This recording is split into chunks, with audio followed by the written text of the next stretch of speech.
사도행전 9장 19절 중반부터 31절까지의 말씀을 저와 여러분이 한 절씩 교독합니다.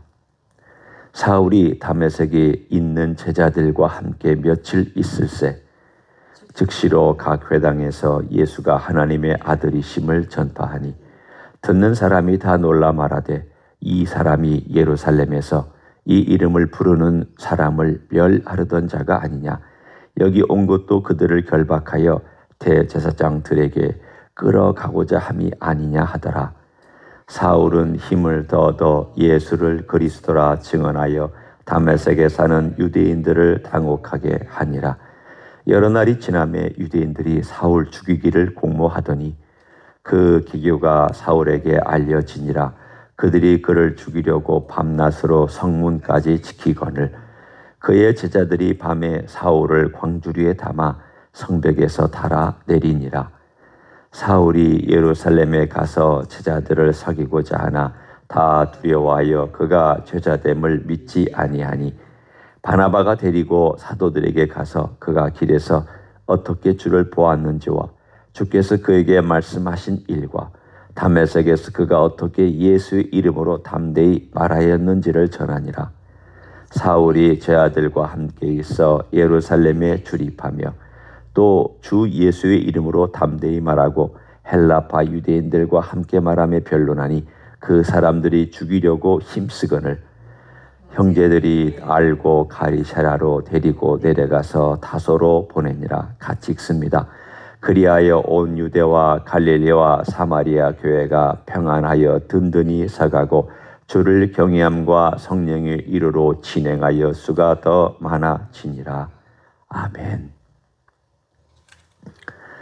사울이 변화해서 어떻게 그가 나중에 바울로 쓰임받게 되었는지에 대한 이야기가 간단하게 이렇게 기록되어 있습니다. 그런데 이것이 금세 이루어진 일처럼 우리가 느낄 수 있지만 이것은 무려 10년에 걸쳐서 있었던 일입니다. 그러니까 사울이 나중에 13장에 등장할 때까지 우리는 이제 10장, 11장, 12장 베드로의 사건 또 여러 가지 이방인 고넬료의 사건들이 나오겠지만 그때 시간에 사이에 일어났던 요 일들까지 다 포함해서 무려 10년이라는 시간이 지난 다음에 사울이 바울로 다시금 역사의 전면에 나타납니다. 그러면 여기에 나와 있는 이 사울이 처음 예수님을 믿고 어떻게 변했는지 그 이야기를 짤막하게 전해줍니다. 한번 보십시오. 며칠 있죠.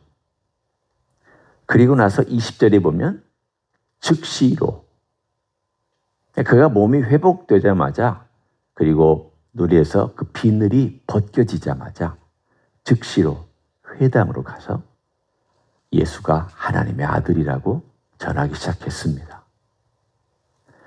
보통 예수님을 강렬하게 믿은 사람의 특징들이 이런 거잖아요. 또 예수님을 영접한 모든 분들도 이와 비슷한 특징들이 나타납니다. 그런데 놀라운 것은 이런 열심이 시간이 지나면 좀 사그라들거든요. 여러분은 어떠셨는지 한번 여러분의 처음 예수님 믿었던 때 그리고 지금 예수님을 믿고 있는 이 시간 한번 비교해 보십시오. 처음 예수님 믿은 그때 예수님 영접하고 나면 뭐 뜨겁죠. 그리고 세상이 다 새로워지고 어떤 분들은 그렇게 얘기하잖아요. 와, 갑자기 모든 게 다 참 새로워지고 모든 게 다 의미가 있어지고 옛날에 몰랐던 어떤 것들을 보면서 저게 저렇게 아름다웠느냐고 시각이 바뀌었다는 것을 그렇게 표현하기도 합니다. 그리고는 안 믿다가 믿게 된 사람들은 특별히 주변에 안 믿는 친구들이 많으니까 그 친구들에게 예수 그리스도를 전합니다. 나 교회 가게 됐다. 나 예수 믿게 됐다. 내 삶이 바뀌었다. 너도 좀 같이 교회에 가보자. 이런 표현들이 우리에게도 과거에 있었습니다. 오늘 여기에 그가 유대인들에게 제일 먼저 달려가서 아직도 예수 그리스도가 누군지를 모르는 그 답답한 인생들에게 예수님을 막 소개합니다. 당연하죠. 자기가 그랬으니까. 자기가 죽을 죄인으로서 사실은 죽을 죄인인지도 모르고 예수를 핍박하고 예수 믿는 사람을 핍박했으니까 얼마나 더하겠습니까? 지금도 유대인들은요, 예수 그리스도 싫어합니다. 심지어는 탈무드에 보면 예수 그리스도는 거기에 있는 글자 그대로 제가 표현하니까 여러분 이게 제가 만든 말이 아니라 지옥의 똥물에서 헤매고 있다라고 탈무드에 있습니다. 예수는 그렇다. 그래 유대인들이 얼마나 예수가 싫었으면, 얼마나 미웠고 혐오하면 자기들이 그렇게 지금 교훈이라고 만들어 놓은 탈무드에 예수님이 지옥의 똥물에서 헤매고 있다라는 그런 말까지 썼겠습니까? 그 당시에도 마찬가지입니다. 예수 그리스도는 저주받아 죽은 실패한 혁명가입니다. 실패한 혁명가도 못 되죠. 어떤 의미로 보면. 싸움 한번 해보지 않았으니까. 저항 한번 해보지 않았으니까. 그냥 무력하게 십자가에서 죽은, 남들이 볼 때에는 가장 바보스럽고 가장 비참하고 가장 불쌍하고 가장 실패하고 가장 저주스러운 죽음을 죽은 예수가 하나님의 아들이라고 전하고 있으니 사람이 얼마나 당황하겠습니까? 오늘 거기에 제일 먼저 나타난 반응은 22절에 맨 마지막에 있습니다. 다메섹에 사는 유대인들을 당혹하게 하니라. 당혹하게 하니라. 그냥 이 이상한 놈이네 그런 정도가 아니라 사람들이 당황할 수밖에 없습니다. 두 가지 이유죠. 하나는 예수가 하나님의 아들이라는 것이 그 메시지 자체가 당황스러운 거고, 두 번째는 이 사울이라는 사람이 핵심 멤버가 아니냐. 그리스도인을 잡으러 온 사람이 아니냐. 인정받는 사람이 아니냐. 근데 어떻게 저 사람이 저렇게 확 뒤집어졌냐. 이게 말이라 되는 것이냐. 그러면서 그들의 그 당혹함을 성경에는 간단하게 표현하고 있지만 우리는 그 느낌을 느낄 수가 있습니다. 배반자다. 저 뭔가 미쳤다. 돌았다. 뭔가 잘못됐다. 그러면서 결국은 그를 죽이려고 공모를 할 때 사울에게 그 사실이 알려지자 다메섹의 저 성 탑에서부터 광주리, 큰 광주리, 사람 어른이 들어가서 이렇게 쭈그리고 앉으면 충분히 들어갈 수 있는 광주리를 타고 내려가서 목숨을 건진 사건이 기록되어 있습니다. 그리고는 어디로 갔느냐? 아라비아로 갑니다. 그리고 거기에서 3년을 보냅니다. 오늘 그 얘기는 여기 나와 있지 않아요. 그게 25절 마지막과 26절 사이에 있는 사건입니다. 우리는 나중에 쭉 보면 서신서와 또 여러 가지 바울이 스스로에 대한 간증을 하는 이야기들을 종합해서 이 이야기가 그리고 나서 아라비아로 3년을 지내서 갔구나. 여러분, 아라비아는 지금의 사우디아라비아만은 아닙니다. 여기서 아라비아란 로마의 권력이 미치지 않았던 유대 땅의 동쪽을 아라비아라고 그랬습니다. 그러니까 그가 로마의 권력이 미치지 아니하였던 그 땅으로 일종의 도피 같은 그런 도망을 가서 거기서 무려 3년을 지냈습니다. 뭐 했는지는 아무도 모릅니다. 회당에서 예수님을 가르쳤는지 아니면 흔히 여러분들은 늘 이런 얘기를 듣잖아요. 아라비아의 광야에 가서 3년 동안 지냈다. 저는 별로 그렇게 생각하지는 않습니다.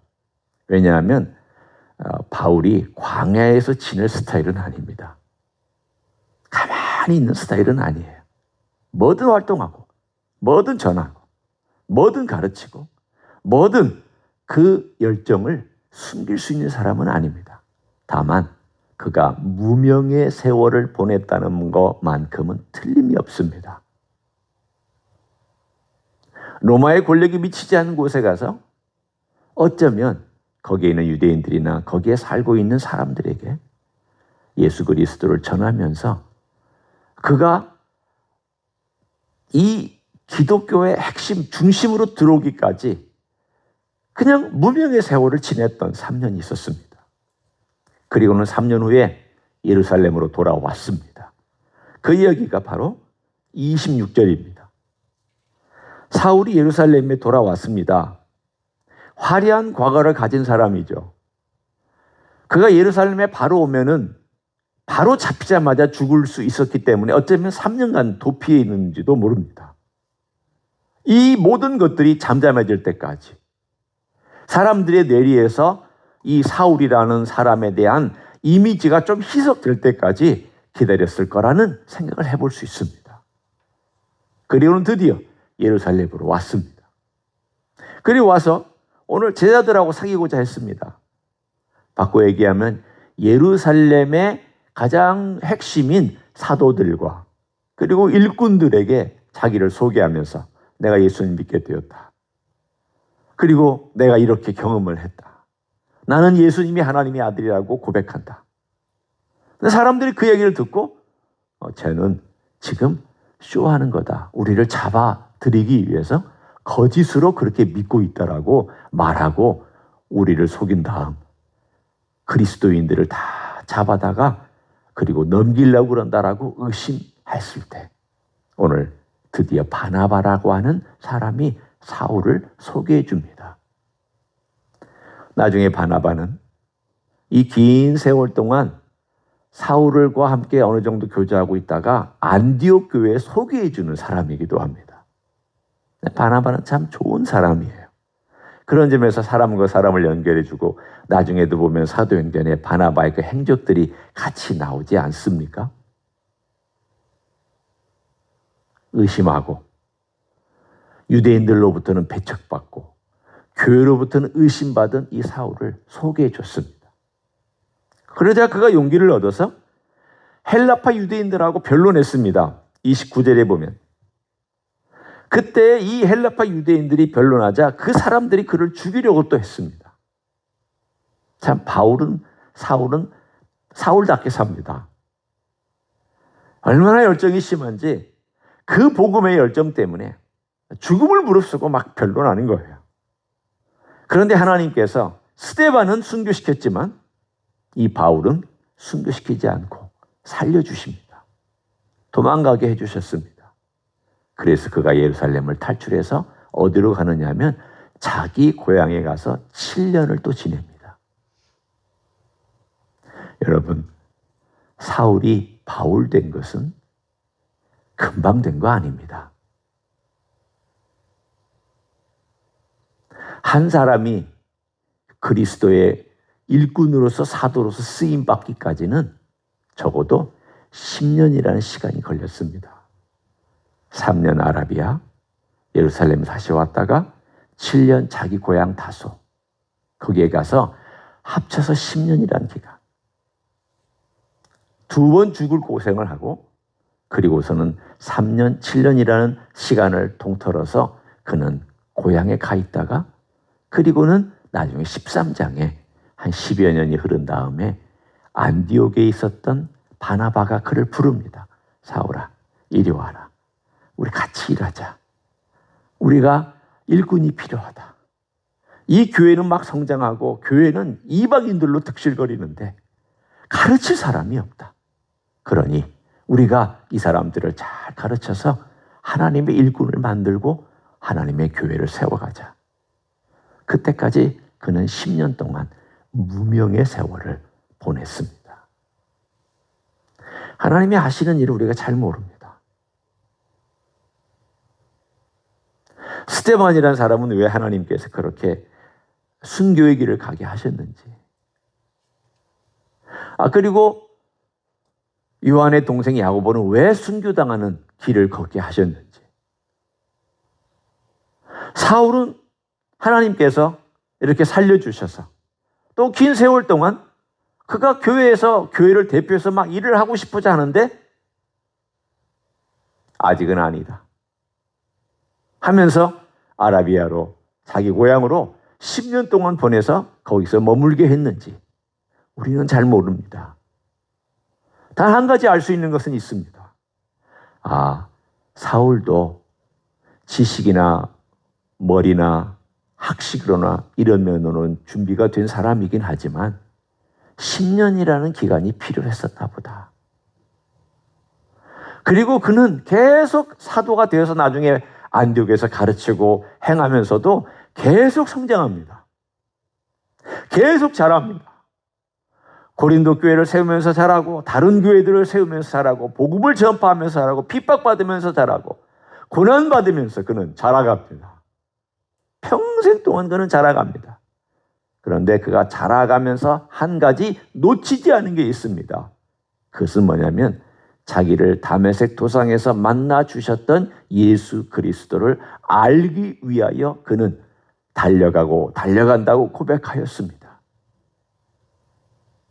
사람은 이렇게 변하고 발전해야 되죠. 사도 바울이 처음부터 사도 바울이 아닙니다. 그의 변화는 다양하게 이루어졌습니다. 다메섹에서 한 번, 아라비아로 가서 한 번, 자기 고향으로 가서 한 번, 또 선교 여행을 하는 1차, 2차, 3차 여행을 하면서 여러 번, 그리고 교회가 그를 어렵게 만드는 순간순간마다 여러 번. 아마도 그는 줄잡아서 그가 고난과 아픔을 통하여서 어느 단계에 있다가 점핑하는 그런 순간순간들이 적어도 10번 이상은 있었을 것입니다. 그런데 그가 그렇게 점핑하고 발전할 수 있었던 가장 핵심에는 무엇이 있느냐? 고난 그 자체 아닙니다. 복음 전파 그 자체도 아닙니다. 그가 잘나고 똑똑해서도 아닙니다. 과거에 학식도 많고 공부했다는 것도 아닙니다. 가장 중요한 핵심은 뭐냐면 그 중심에 예수 그리스도를 알고자 하는 열망과 나를 만나 주셨던 예수 그리스도를 따라가야 되겠다. 나는 내가 한 일 때문에 자랑하거나 그것을 내세우고 싶지 않다. 그래서 오로지 예수 그리스도 그분을 향하여 그의 마음을 두고 중심을 두고 집중하고 뒤에 있는 건 다 잊어버리고 앞을 향하여 달려갔던 그의 신앙이 있었기 때문에 그는 죽을 때까지 발전할 수 있었습니다. 우리도 마찬가지입니다.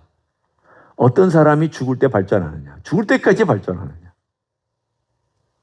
어떤 사람이 운명의 순간까지 성장하고 있느냐? 일 많이 한 사람 아닙니다. 은사 많은 사람 아닙니다. 머리 좋은 똑똑한 사람 아닙니다. 내 마음속에 예수 그리스도를 담고 그분을 알고자 하는 갈망이 있는 사람. 그 사람은 죽을 때까지 성장하는 사람인 줄로 믿습니다. 그런 생애가 되시길 예수 그리스도 이름으로 간절히 축원합니다. 기도하겠습니다. 예수님 고맙습니다. 사울이 바울이 되기까지의 시간이 걸렸습니다. 아라비아의 3년과 자기 고향 다소에서의 7년. 이러한 긴 세월들 그는 무명의 세월을 보냈습니다. 무엇을 했는지 기록도 없고 무엇을 했는지 우리는 모릅니다. 그러나 그 시간들이 주님에게 필요했기 때문에 그를 그렇게 아라비아로 보내시기도 했고 고향으로 보내시기도 했습니다. 때가 되어 바나바를 통하여 그를 불러들여 안디옥에서 드디어 일할 때까지 긴 10년의 세월 동안을 우리 주님을 더 알게 만들어 주셨습니다. 그는 또한 사역하면서도 죽을 때까지 그리스도에게 집중했고 그리스도를 갈망했고 그리스도에게로 가는 것을 소망하며 살았습니다. 주여, 우리도 그렇게 살게 축복하여 주시옵소서. 이제는 우리 구주 예수 그리스도의 은혜와 하나님 아버지의 극진하신 사랑과 성령 하나님 교통하심의 역사가 오늘도 우리 주 예수 그리스도를 갈망하고 사모하며 주님 앞에 더 가까이 가기를 소원하는 이 자리에 참여한 모든 종들 위에와 주임지 히스교회 위에와 이민 교회들과 한국 교회들과 선교사님들 위에 이제로부터 영원히 함께 하실지어다. 아멘.